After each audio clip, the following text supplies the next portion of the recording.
Hello Cancer, Sun, Moon Rising, and Venus Signs. Kamusta kayo? Sana po'y nasa mabuti kayong kalagayan. Welcome back po sa Star Tarot. At kung bago kayo rito, welcome din po kayo. Please subscribe, like, share my videos, and leave me a comment kung nakaresonate kayo. So, Cancer, Page of Swords, ano to? Balita. No, there's more news, information, inspiration, iba't ibang klaseng balita ang pwedeng dumating sa iyo. Pwede rin nga dito na hindi lang balita, no, ang pwedeng dumating. Baka meron din dito mga chismis na maririnig kayo from other people, no? Baka meron dito mga magmamarites sa iyo. So, pagka gano'n, ang mga impormasyon maririnig ninyo, mag-ingat kayo sa komentong ibibigay ninyo kasi you never know, baka yung mga magchichismis sa'yo, gagawin niya lang yan, 'di ba? Para makuha nila yung ano mo, yung reaksyon, 'di ba? So, pwedeng ganun 'yon. Kaya mag-iingat kayo, no, on how you're going to react to that chismis na po pwedeng ma-receive ninyo. Okay? But for some of you, pwedeng merong kapaki-pakinabang na kwento or kapaki-pakinabang kumbaga na mga impormasyon, no, na marireceive kayo at this time at maaring yan ay mga kailangan ninyo sa kung ano man, no? Baka meron kunyari, meron kayong desisyon na kailangan gawin or meron kayong plano, 'di ba? Na talagang kailangan na ninyong mabuo, 'di ba? Yung plano ninyo. So, pwede na yung mga information na dadating could help you, 'di ba? Na ma-finalize mo na yung plano mo. So, baka mapakinabangan mo yung mga impormasyon na dadating. So, there is also Five of Pentacles. Maaari ang iba sa inyo, baka merong pinagdadaanan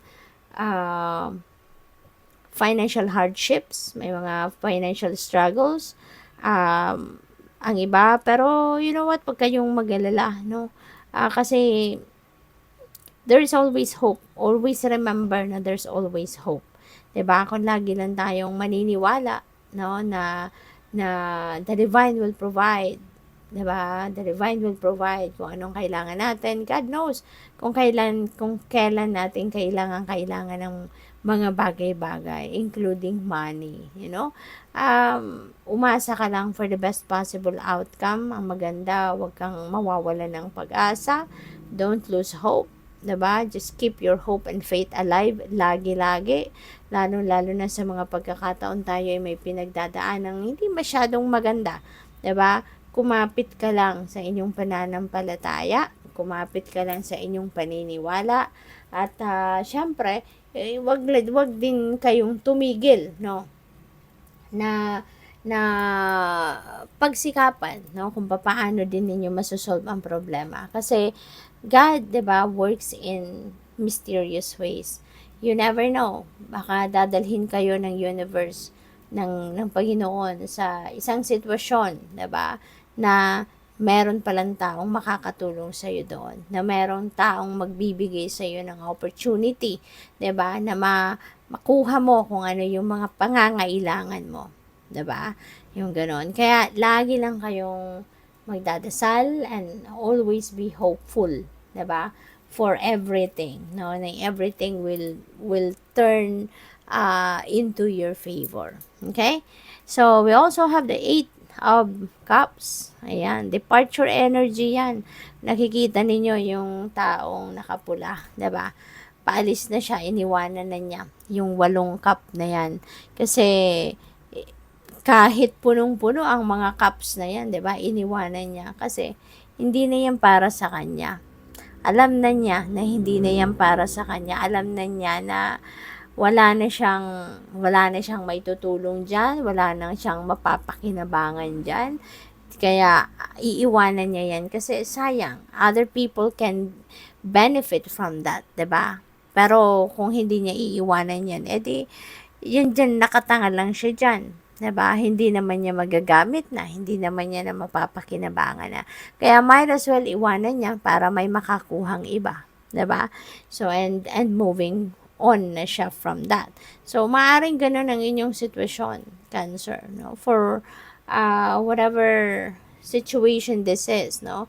You are thinking of leaving that situation kasi alam mo na that is no longer for you. 'Di ba? Hindi ka na masaya diyan. Maaring hindi ka na, wala nang fulfillment, and siguro you are naghahanap ka na ng a deeper meaning, 'di ba? In life, deeper meaning, magkaroon ng deeper meaning ang mga ginagawa mo. 'Yun ang gusto mong mangyari siguro. 'Di ba? Naghahanap ka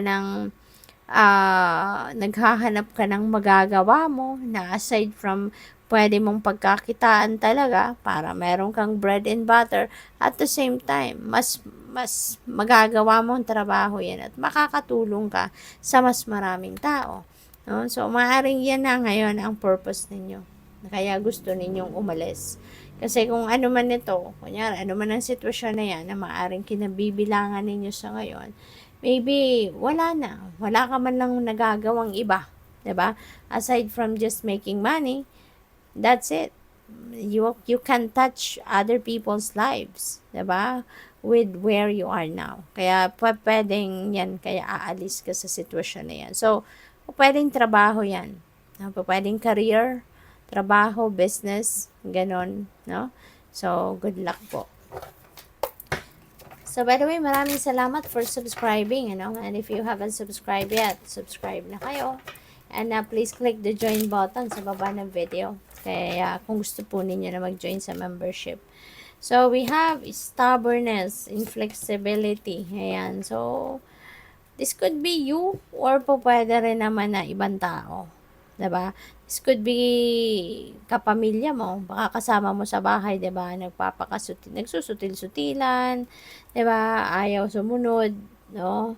Nagpapaka-stubborn. At saka po pwedeng hindi mo to, kung kunyari anak mo to or person mo, parang hindi mo mabali-bali yung ano niya, yung gusto niya.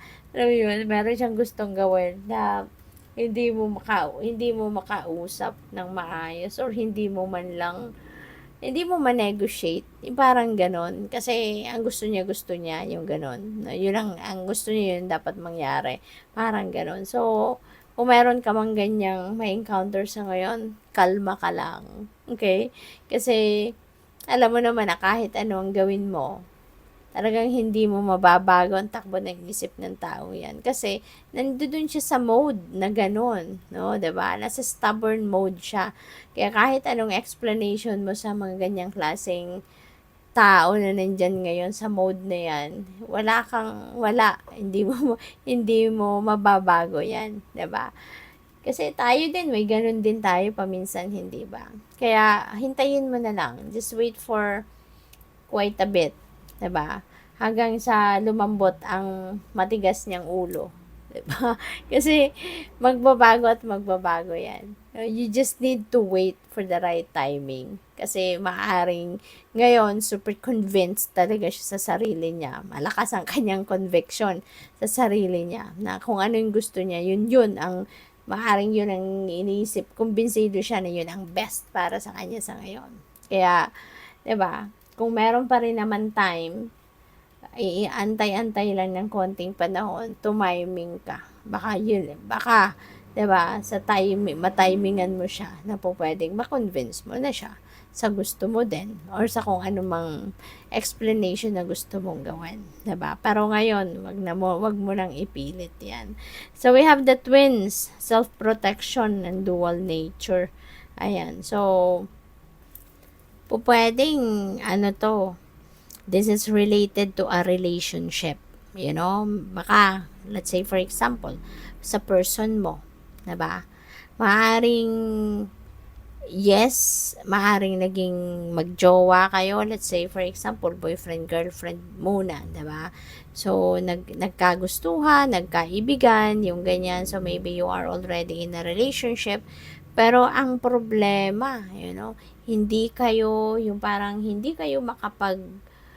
hindi ninyo magawang mag-grow ang relationship ninyo because something is hindering you from doing so. Maaring meron pa kayong mga ano, it's either ikaw or yung person mo or both of you. Siguro hindi ninyo ma-develop pa or ma hindi kayo, alam mo yun, hindi mag-grow yung inyong relationship dahil napipigilan kayo ng po pwede mga bagahe pa ninyo from your previous relationships. You know, maaring meron pa kayong mga po pwedeng trauma from your previous relationship or po pwedeng meron pa kayong mga heartache, mga unresolved issues, 'di ba, from your jowa in the past, 'di ba? At maaring bumabagabag pa rin 'yun sa inyo or maaring kung ano man yung nangyari sa inyo with your person, no, your ex, maaring bumabagabag pa rin 'yun sa isip at sa damdamin ninyo hanggang ngayon. Kaya parang po pwedeng imbes na kunyari, imbes na mag ano na kayo as magjowa, po pwedeng mag-level up na ang commitment ninyo, maaring napipigilan ka or yung person mo or both of you, 'di ba, na mag-level up sa inyong relasyon kasi maaring isa sa inyo or both of you, 'di ba, maaring natatakot because of what happened in the past relationship. Yung ganon, no? I hope you are getting what I mean, no? So, the next card is the Sailor. New influences. 'Di ba? Wanderlust. So, pupwedeng meron dito mga bagong tao or pupwedeng meron mga bagong makikilala kayo na pupwedeng mga magiging bagong kaibigan ninyo or maybe you are meeting counselors, 'di ba? Who knows? Baka kung married na kayo, baka meron kayong mga pagkukonsulta sa mga marriage counselor. 'Di ba? So, pwedeng ganun. At baka, 'di ba? Baka ang pinag-uusapan din dito is about how to grow your relationship. 'Di ba? So, maaaring may mga issues na gano'n ang iba sa inyo.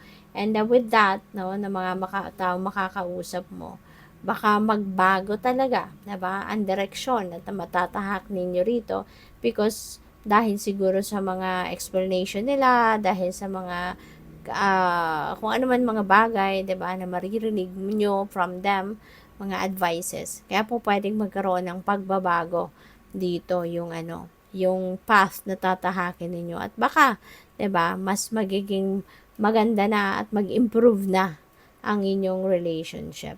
No? So, for sure, this is not going to resonate with everyone. So, just take as it resonates. Thank you po. Thank you for watching. Love and light. Namaste.